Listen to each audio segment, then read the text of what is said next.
On August 17, 2026, ABC 730 aired an 8-minute report on congressional scrutiny of Anthony Fauci. From its opening seconds, the framing is striking. The proposed action against Fauci is described as a humiliating act of revenge against one of America's most respected medical figures. Over the next 8 minutes, the report relies heavily on supportive expert voices, leaves important context unexplored, and repeatedly uses language that invites viewers to interpret scrutiny of Fauci as persecution rather than accountability. So this presentation asks a simple question. Did the ABC report the controversy or frame the conclusion for its audience? This is not an attempt to relitigate every COVID treatment, vaccine, or policy decision. We are auditing the journalism against the ABC's own standards. Were material facts accurate and presented in context?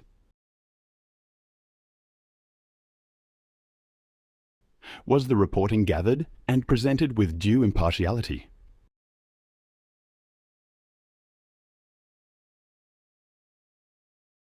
Were contrary evidence and alternative narratives seriously considered?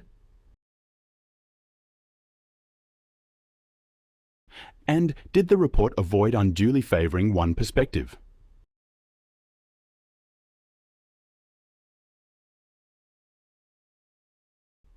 This is not a relitigation of COVID. It is an audit of how a contested history was reported. Anthony Fauci, with contempt of Congress, risks further damage to a US public health system that's been infected by vaccine skepticism and distrust, say experts. The 85-year-old faces jail time if convicted, a humiliating act of revenge against one of America's most respected medical figures from opponents who blame him for COVID lockdowns. Adam Harvey reports. Listen carefully to the opening. Before the substantive dispute is explained, vaccine skepticism and distrust are framed as part of what has infected the public health system. Congressional action is then described as a humiliating act of revenge against one of America's most respected medical figures. Those are not neutral descriptors. They establish a moral frame before viewers have heard the case for or against Fauci. The question for this audit is not whether Fauci deserves respect. It is whether the rest of the report seriously tests the frame established in its first 30 seconds. In early 2020, as COVID-19 spread across the United States, a frightened nation tuned in to its senior medical advisor. Anthony Fauci urged people to stay at home.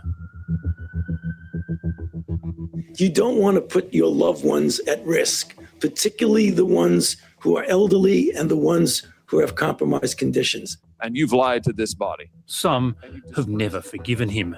You called yourself the most famous scientist in the world. You've done more to harm science than anybody in my lifetime. Who the do you think you were for doing that? This is a man with over 50 years of really extraordinary public service, who got America through previous outbreaks and pandemics, SARS, the anthrax attacks, flu pandemics. Yami describes Fauci's 50 years as really extraordinary public service and says he got America through SARS, anthrax, and flu pandemics. Fauci plainly made real contributions. During H1N1, for example, NIAID ran useful vaccine dosing and safety trials. During HIV/AIDS, he became an important figure in research and treatment policy. But that is different from saying one man got America through multiple crises. Each was a large, multi-agency response, and Fauci's role varied substantially from one to the next. So the issue is not whether he deserves credit. Some of it is well documented. The issue is the rhetorical leap from specific contributions to a sweeping 50-year success narrative, one the ABC never seriously tests. Length of service is a fact. Extraordinary success is a judgment, and judgments should be tested. When the ABC introduces Gavin Yami, viewers are told he is a professor at Duke. That is true. What they are not told is that the center he directs lists the Gates Foundation among its funders and works explicitly on global health financing and policy engagement. That does not make Yami's views wrong, and it is not evidence of a hidden financial conflict. It is relevant institutional context. The media question is whether an expert used to assess Fauci's record should be presented only through credentials, or whether viewers should also understand the institutional perspective from which that assessment comes. Dr. Fauci has always been not only recognized as a stellar scientist, but he's really been the go-to guy anytime we've had a new and emerging disease. George Benjamin is introduced as another expert voice. He is also the long-serving chief executive of the American Public Health Association, a professional advocacy body whose published priorities include protecting public health funding, infrastructure, and public health laws. That does not disqualify him. It tells us something about the institutional perspective he brings. Yet, the ABC does not explore that perspective before using him to interpret why people turned against Fauci. Again, the issue is not whether the expert is allowed a view. It is whether viewers are given enough context to understand where that view sits within the contested debate. Anthony Fauci was America's top infectious diseases expert, an advisor to 7 presidents, including to Ronald Reagan, when another pandemic hit. Fauci and his team of researchers at the National Institutes of Health have studied the subtle immune reactions to the AIDS virus in 27 patients. It's an ingenious mechanism, again, that the virus uses by having this big burst of expansion.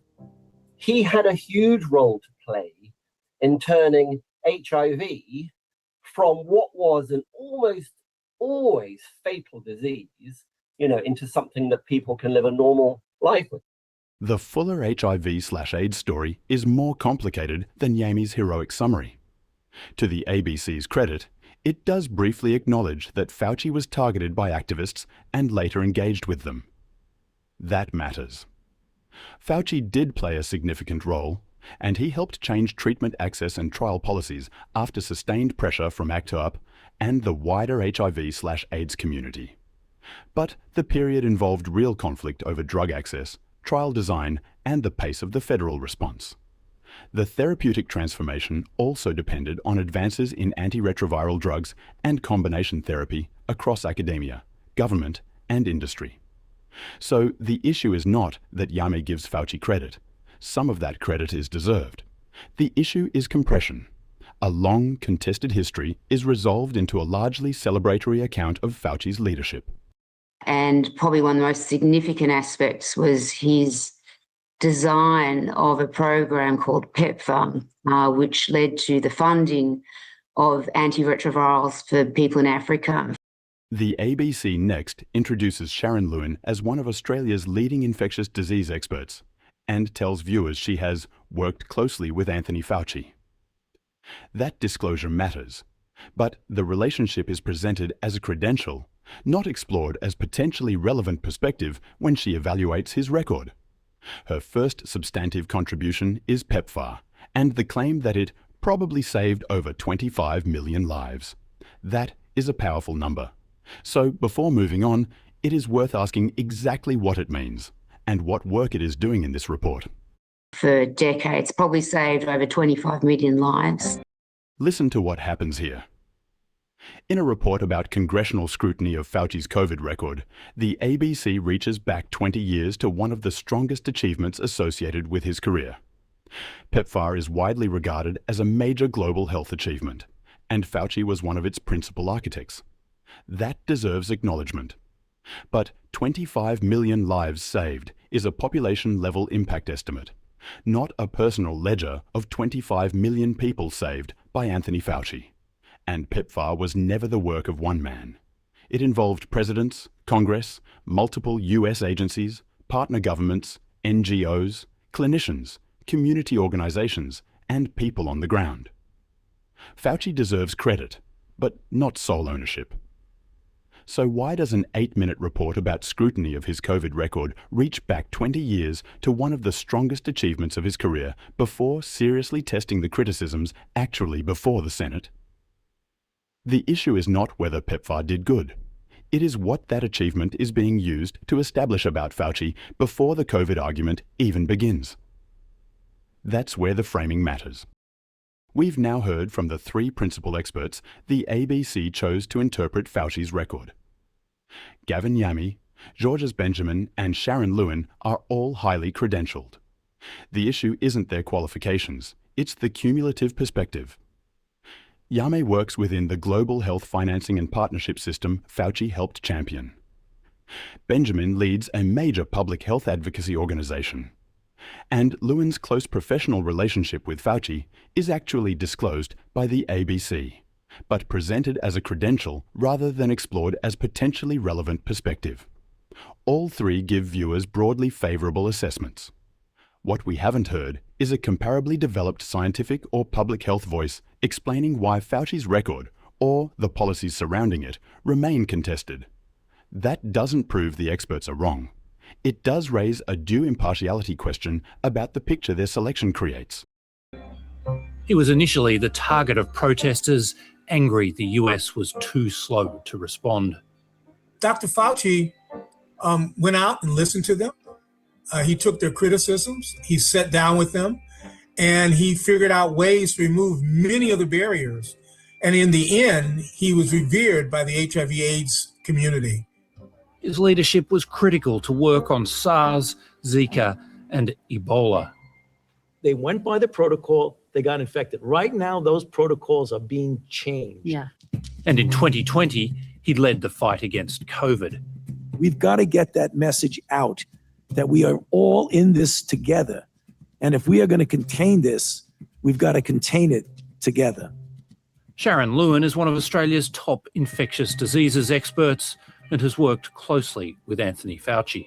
His institute oversaw the design of one of the COVID vaccines and assessment in clinical trials and demonstrated the efficacy of the vaccines the whole world ended up using. Listen to how this is framed. The ABC introduces Sharon Lewin as one of Australia's leading infectious disease experts and tells us she worked closely with Anthony Fauci. She then immediately praises the role of his institute in vaccine design, clinical trials and efficacy. Much of that is factually grounded. NIAID played an important role in vaccine development and testing, and the pivotal Moderna trial demonstrated strong protection against symptomatic COVID. But there are two layers of context the ABC does not explore. First, Lewin's close professional relationship with Fauci is presented only as a credential. It is never considered as potentially relevant perspective when she is evaluating his record. Second, demonstrated efficacy compresses a much longer scientific story. Protection against infection later waned, especially with later variants, while protection against severe disease generally held up better. And myocarditis and pericarditis risks, particularly in younger males, are now formally acknowledged. And none of that makes Lewin's statement false. It makes it incomplete. And that is the media question here. Does the ABC give viewers enough context to judge both the expert and the claim? Or does it present only the most favourable interpretation? But Dr. Fauci had to balance science with Donald Trump. But hydroxychloroquine, try it. What do you have to lose? I'll say it again. What do you have to lose? Take it. I really think they should take it, but it's their choice. Supposing we hit the body with a tremendous, whether it's ultraviolet or just very powerful light. Watch the edit itself, because here the edit is the argument. The ABC plays Trump promoting hydroxychloroquine. Try it. What do you have to lose? And then, with no narration or indication of a time gap, cuts directly to his comments about ultraviolet light. Those remarks were made about 3 weeks apart and concerned completely different things. Hydroxychloroquine was a therapeutic hypothesis being actively investigated. The ultraviolet light comments came later and were unrelated to that drug. Nothing in either clip is fabricated. The problem is the juxtaposition. Placed back to back, they invite the audience to treat both controversies as equally absurd. And to be clear, we are not relitigating hydroxychloroquine. Larger randomized trials later failed to establish the hoped-for benefit. That is not the issue. The issue is context. The ABC's editorial standard 2.1 requires material facts to be accurate and presented in context. Here, the quotes are accurate, but the 19-day gap, the change of subject, and the different scientific status of the two claims disappear. Bias does not require a false statement. It can be created through selection, sequence, and juxtaposition. The question is whether this edit helped viewers form their own judgment, or helped form the judgment for them. To some Americans, Anthony Fauci's advice was the reason their lives were upended. You can't close America! You can't close America! Let us work! For a while, people were okay with that. But then when it began to get in the way of what they wanted to do, people turned on it. Listen to Benjamin's explanation for why people turned against Fauci. He says restrictions eventually got in the way of what they wanted to do. But that reduces a serious policy debate to personal inconvenience. The costs were real. More than 1.6 billion learners were affected by school closures at the pandemic's peak. The World Bank, UNESCO, and UNICEF later projected enormous lifetime earnings losses from educational disruption. And the WHO reported a 25% rise in anxiety and depression during the first pandemic year, identifying social isolation, inability to work, financial worries, and disrupted community life among the contributing pressures. Those harms had multiple causes, including the virus itself, so we should not pretend every consequence was caused by lockdown policy. But neither should the ABC reduce public opposition to people simply being annoyed that restrictions interfered with what they wanted to do. The disagreement involved real trade-offs: education, livelihoods, mental health, family life, and civil liberty. That context is missing from Benjamin's explanation, and the ABC never challenges it. This month, Dr. Fauci was interrogated by a committee headed by Republican Senator Rand Paul. The sole reason he is calling me before this committee is to get me to say something, anything, that could vindicate his repeated public pledges that I end up, in his words, quote, behind bars, unquote. Some of its venom is motivated by a lab leak theory about COVID's origins. Can you explain to the committee why you chose to fund this dangerous research in China? On the advice of counsel, I respectfully decline to answer based upon my rights under the Fifth Amendment of the Constitution. Notice the language first. The ABC says Fauci was interrogated, then describes some of the questioning as venom, driven by a lab leak theory. But there were documented questions underneath that rhetoric. NIH funding flowed through EcoHealth Alliance to coronavirus research at the Wuhan Institute of Virology. A 2023 HHS Inspector General audit found NIH had not effectively monitored EcoHealth's compliance, including failing to follow up on a required progress report until nearly 2 years after it was due. Whether that research should be called gain of function remains disputed. NIH said it did not meet the relevant federal threshold. Other scientists and congressional investigators argued that it met broader definitions. But the funding trail is documented, and the oversight failures are independently established. The origins question is no longer fringe either. The FBI, Department of Energy, and later the CIA all came to favor a laboratory or research-related origin, with differing, generally low confidence, and with natural spillover still considered plausible. Fauci then invoked the Fifth Amendment. That proves no guilt, but it left important questions unanswered. So why call those questions venom before viewers are given the evidence that made them legitimate questions in the first place? Defying Congress is a risky strategy.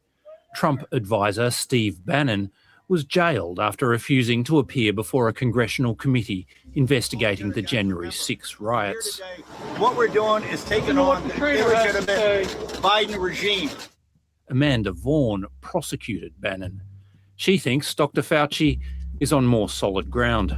he is positioned a little bit differently because that's the proper way under the procedures that a witness should invoke a privilege. It's not just to refuse to show up, it's to actually come and do it on a question by question basis.